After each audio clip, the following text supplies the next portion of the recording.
Ladies and gentlemen, welcome back to Elijah Talks Ball. The newest installment today, we're going to be hopping the median, talking about baseball. Wild card round just finished up. 4 teams moved on, going to be taking on the 2 teams in each league that got the bye. October baseball is here, and there are few things as exciting if you really just commit and watch the game and enjoy it for what it is. America's pastime. So we're going to look at each series and give our congratulations and, unfortunately, our condolences to the teams that lost. But the teams that won, they're going to get a couple sprinkles on their ice cream.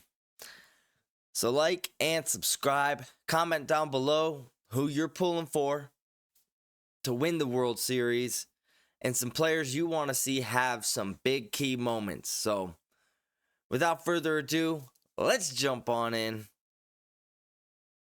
First series that we're talking about is the Detroit Tigers taking on the Cleveland Guardians. A nice little interdivisional matchup in the playoffs. You gotta love it. Always adds an extra element of feistiness.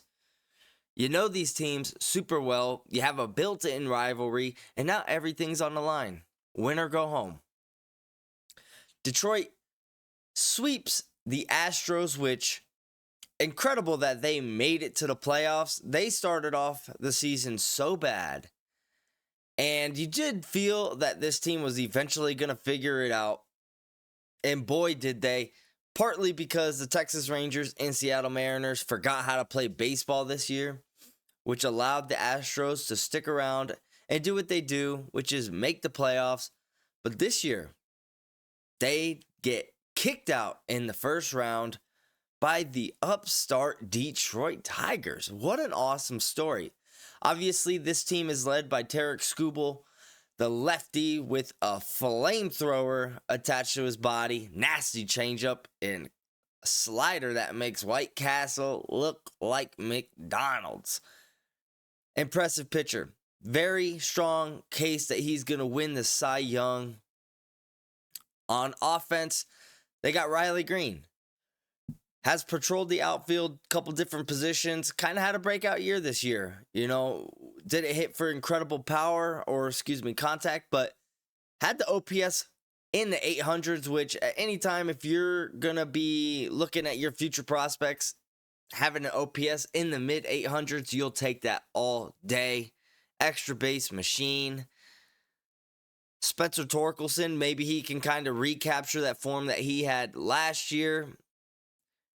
A lot to like with these Detroit Tigers. Not sure if it's quite their time. They're still pretty young. But it is impressive that they made it. And you never know. You get to the dance, you never know who's going to want to dance with you. Taking on the Cleveland Guardians. And one of the few name changes that I actually like in sports, you know, the Washington football team to the Washington Commanders. The Cleveland Indians got changed to the Guardians because they have a couple statues guarding the city of Cleveland. If you're going to give me a reason and cool backstory to change the name, I'm all for it. If it relates to your city, all for it even more. But don't just change it to change it. Anyways, that's different topic, different day. We're talking about playoff baseball here. Jose Ramirez, their perennial all-star third baseman, 1 home run away from being the 7th player of all time to join the 40-40 club. Hit a home run in the last game. You would have loved to see if they had a tiebreaker for the wild card. He probably would have done it because he clutches up, gets so close. Doesn't take anything away from how incredible of a season he had. Quite surprising. You knew the Guardians were going to be feisty. You're not sure how much after Terry Francona stepped down, their manager last year, obviously famous for bringing the Boston Red Sox to championship land after the drought that happened when they traded the great Bambino to the Yankees. You would never see that nowadays. You lose Shane Bieber, your Cy Young ace, relatively right away in the season. Tristan McKenzie seemed like he was struggling, but you just grinded out games. Stephen Kwan came back and just gets on base like Ichiro Suzuki. And you got to be stoked. Obviously, your best player. That's a tough one because Emmanuel Clase, your closer, is having one of the greatest seasons a reliever has ever had. He has been lights out, 102 miles an hour with cutting action. If you paid me $1 million to get a hit in 10 at-bats, I'd be going home with the same amount of money that I have right now. Just filthy. I'm kind of pulling for the Tigers in this one. And that's no slight to the Cleveland Guardians. I like what they stand for. They're small ball, kind of true to baseball history. It says, we're going to play good defense. We're going to have great situational pitching and base running. And we're going to knock in the runs. We don't need to hit 6 home runs to win a game. We can have a single stolen base and we'll knock in. Bunch you over. So, I am rooting for the Tigers here. Just love seeing young teams that weren't supposed to do it this year get to the dance. Would love to see them make it all the way to the ALCS. Switching leagues, we're going to hit up the New York Mets. Surprise, surprise. And the Philadelphia Phillies, not surprise. They were touted to be one of the best teams in the league this year, and they were/are. But the Mets, what a story. Francisco Lindor hits a go-ahead 2-run homer to get them into the playoffs. And then Pete Alonso, with their backs against the wall, 9th inning against one of the best closers in the game, hits a 3-run go-ahead homer in the top of the 9th with 1 out. The polar bear, ice in his veins, gets it done. You love to see it. Kind of a down year for Alonso. We're used to see him hitting 40 tanks at least every year. Only 30. But shit, that 31st moves you on to the next round. Heartbreaker for the Brewers.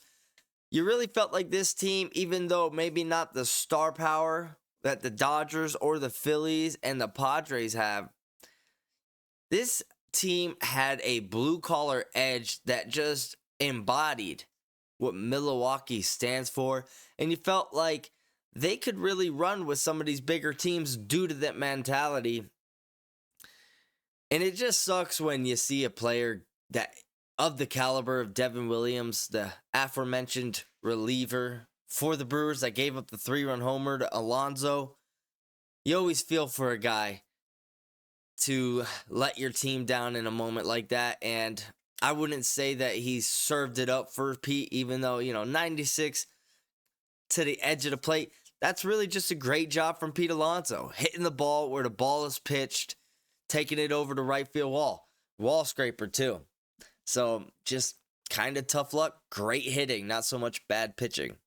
So, good year, though.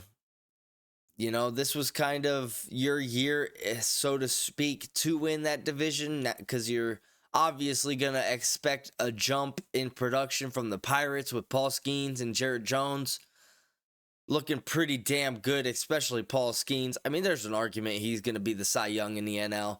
Just dominant, under 2 ERA in his rookie season, striking out everybody. Also, the Reds. They have an incredible young team between Noelvi Marte, Ellie De La Cruz, obviously, Spencer Steer, Christian Edward Strand Carnacion, the name that is the ultimate spelling bee out. So this was your year to kind of capitalize on that division, still being a little raw. And you did that, but you couldn't move any further. Moving on to the Phillies. I think that this has to be the team I want to win the most. Not to say it's the team I like the most, but Bryce Harper is such an awesome story. Was just such an electric prospect coming into the MLB. And he was touted as the next LeBron James of baseball. And lived up to expectations pretty much right away. Wins an MVP in his first couple years. But it was a little bit of a roller coaster ride. His antics and his personality seemed to rub people the wrong way. I think a lot of it had to do with jealousy. You know, people hate you because they ain't you.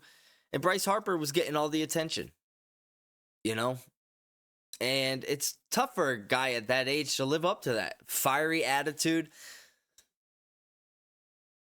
But he has really turned his career and won from a villain to now a hero. Has a couple kids, settled down, goes to the Phillies, adds another MVP to the trophy case, clutches up last year in the playoffs, which is really where, 2 years ago. And this is really where Bryce Harper's redemption arc took a full 180, because everybody loves when the best players in the game bring it to the biggest stages and clutch up, and he did exactly that. He was the sole reason they made it to the World Series. Just unstoppable. Was batting over 400, just almost a homer every game during that playoff stretch. It is so fun to watch. I'd love to see him, complete the quest line, so to speak, and get that elusive World Series championship. Got a couple nice pieces. JT Realmuto, even though he had a lower production year, still one of the better catchers in the league. Alec Bohm, RBI machine. And then Zach Wheeler, Aaron Nola, that's your 1-2. That's nasty. And in the bullpen, Jose Alvarado, lefty heat. Tough to hit. So I would expect that the Phillies take this series, although the Mets, you can't underestimate momentum, especially in baseball. And the Mets getting into the playoffs on a go-ahead home run, and then winning the wild card series on a go-ahead home run in Game 3, winner take all. They got some momentum. And so it's hard to bet against that, but the Phillies just have too much talent for me to bet against them. Switch it back to the AL. We got the Royals and the Yankees. And I got to say, this series is the one that makes me the most nervous for the favorite. Yankees had a very good season. Obviously, Aaron Judge is just incredible. And if it wasn't for Shohei Ohtani, this guy would easily be the hands-down favorite for the best player in the MLB pretty much the last 3 years. Garrett Cole has struggled a little bit, but Juan Soto, bringing him over from the Padres, I don't think people understand how much did that not only help the team from a production standpoint, but you add this swagger, this moxie, this relaxed, fun sense of playing baseball. And then he helps some of the younger guys with their plate discipline. He allows pitchers to have to pitch to him so they can't just pitch around Judge because they're going to get hurt by Juan Soto. And then Giancarlo Stanton has a surprise good year. And it really has allowed those three guys to produce at a higher level because pitchers aren't getting picky with them. They're like, well, we'll just walk him and we'll deal with the next guy because he's not as good. That 3, 4, 5, when they're on, that's gross. The reason this Royals team worries me is kind of for the same reason the Detroit Tigers are in the playoffs. You didn't expect this team to take the next step this year. But the main reason is because of Bobby Witt Jr. If you don't know who I'm talking about, because the Royals are a smaller market, this guy, you could put him right up there with Judge and Ohtani as best players in the MLB. Hits over 330, 30 bombs, 30 stolen bases, great defense, and just an ultimate leader on that team. A guy that is easy to like, and he's only 24. He's the face of that franchise. Obviously, son of Bobby Witt, I believe pitcher back in the 80s and 90s. Obviously, he got the traits to be a stud baseball player. But they knock out the Orioles. They sweep them in the wild card round. A team that we expected to win the World Series this year with Gunnar Henderson, Adley Rutschman, Jackson Holliday, Cedric Mullins, Anthony Santander, who put up a sneaky 40 home runs. And then they'd get Corbin Burns. They have a couple of different rotational pitchers that got you excited about this team. But the Royals knock them out 2-0. And they're kind of riding a similar hot streak, although maybe not as catchy and flashy as the Mets, still as dominant. And the Yankees, they just seem to choke. Plain and simple. They have good teams to get in the playoffs, and really, since 2008, they almost seem a little cursed. It could be different this year. Juan Soto and Aaron Judge. There's not a better 3-4 hitter, 2-3 hitter combination than those two right there. There's just something about the young upstart feeling about this Royals team that gives me pause before taking the Yankees to move on in this series. Probably the series I'm most uncertain about. My gut is telling me Kansas City pulls it off, but my brain is telling me the Yankees because they just have so much star power. They're going to need dominance from their starting pitching rotation, which is pretty damn good. If you can get Garrett Cole back to who he is at his core, a Cy Young pitcher, if you can recapture some of Luis Gil's early dominance this year, Nestor Cortez, Clark Schmidt, Johnny Lasagna in the bullpen, Clay Holmes, you need to stop blowing saves, but also huge trade acquisition at the deadline. Yankees bring over Jazz Chisholm Jr., moving to third base, and he's been a fun little spark plug in that lineup, adding some speed, adding some pop. Lefty hitters, obviously we know, they do great with that short porch at Yankee Stadium. Can he be the difference maker? That's what you want when you're a championship contender and you bring in a big trade right at the deadline. You need them to perform in October. So can he push them over the edge? I still think you got to go with the Yankees in this one to take the series, but this is an exciting one. And I got to figure out where the hell I can watch TBS from because it seems like every streaming channel doesn't have TBS. Drives me insane. I want to watch AL playoff baseball. Okay? Is that too much to ask? Finally, moving on to my favorite team. I follow players more than teams, and Fernando Tatis and the Padres take it on their big brother, the LA Dodgers. Man, did the Padres turn it on in the second half of this year. I took a slight break from baseball. I got a little bit obsessed with Elden Ring, and obviously football was starting to kick back up. I look at the standings. Padres are 15 games over 500. I was like, what the happened? They've been, over the past 3 years, it feels like just on this seesaw battle, 2 games over, 3 games under, 1 game over, 1 game under, even. Just for like the past 3 years. And with a team that has so much talent, especially over the years, they had Juan Soto, obviously Tatis, who, if you're going for just pure skill, Tatis has to be one of the most, if not the most, purely talented players in the MLB. Obviously, Manny Machado, who is building his Hall of Fame resume. You got some good pitchers. Yu Darvish still can twirl it. Joe Musgrove. Michael King, who got the start in Game 1 in your wild card round. He's looked dominant. Was part of that trade. Coming over with Kyle Higashioka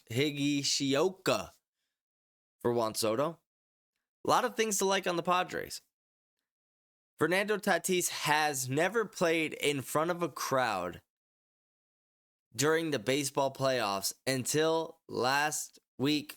I guess it was this week. Feels like time is just teleporting.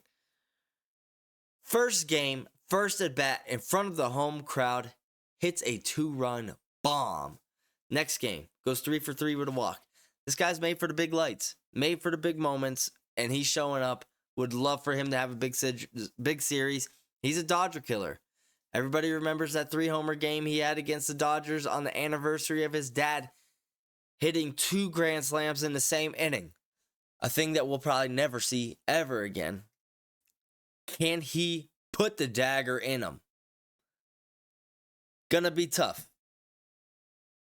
When you have Shohei Ohtani, Freddie Freeman, and Mookie Betts as your 1, 2, 3, and then you have Teoscar Hernandez and Will Smith, James Outman, Jason Hayward as some of your role players. I mean, this is just filthy. Unfair. Ohtani with the first 50-50 season of all time. I mean, there's nothing more to say about this guy. Can we just put him in the Hall of Fame while he's still playing? I mean, already he's the greatest baseball player of all time. I don't care what anybody else says. We've never seen a pitcher be a top 5 while at the same time being a top 5 hitter and being one of the best base runners. My man was out for the year because he tore his UCL. Was like, well, I can't pitch this year. You know what I'm going to do? I'm going to join the 40-40 club. And not only that, I'm going to create my own club called the Ohtani Club. 50 home runs, 50 stolen bases. Absolutely incredible. Was so shocked when I looked up his stats in August. It was like, wait, he has 35 stolen bases and 33 home runs, and we still have 2 months left? This guy's going to hit the 40-40 club. This is incredible. Mookie Betts obviously missed a lot of time due to that broken hand on the hit by pitch. He was on fire. You expect him to have a big series. That's what Mookie does. He plays big in big moments. Freddie Freeman, kind of a down year, even though still hits 290. Extra bases are easy to come by with this guy. He's going to be fine. You need big production from your 1 through 5 hitters, especially those 3 superstars that we mentioned, because you don't have much depth after that. And your pitching has been rocky this year. So this might be who can score the most runs, which obviously every baseball game, but we're talking shootouts here. So I think ultimately the Dodgers take this, but holy shit, would I love if the Padres pulled this off. Obviously, MLB's praying, hands and knees screaming to the Lord above that they can get the Yankees and the Dodgers in the World Series because ratings are king and those 2 teams are global. We'll have to see. Both the Yankees and the Dodgers, they are allergic to performing in the clutch come this time of year. Will they be chilling in Cancun come World Series? We'll have to see. That is my wild card round recap and divisional series breakdown. What to look for, what to be excited for. Again, like and subscribe. Comment down below. October baseball, one of the better things. Getting home from work, just wanting to relax, take a mental break. Keep away from your phone when watching these baseball games because all it takes is to miss one pitch and you miss a huge moment, and that really sucks. But when you're watching it just relaxing, there's few things as thrilling as watching a baseball game and just seeing somebody hit a tank out of nowhere. It's so fun. Should be 4 great series. You know, this is very exciting. A lot of young talent in this postseason and a lot of veteran superstars. That's what you want. You want your biggest names on the biggest stages. And that's what the MLB's got this year. So I hope you guys have a great Saturday. Enjoy these series. We'll get back in touch base on the winners and the losers and what to look for in the next round. Hope you guys, again, have a lovely weekend. Enjoy college football as well. Enjoy the Sunday slate of games. Vikings and Jets start at 7:30 a.m. here. And then the Steelers and Cowboys wrap up at 9:30 p.m. 14 hours of football. That's what I want. Peace out.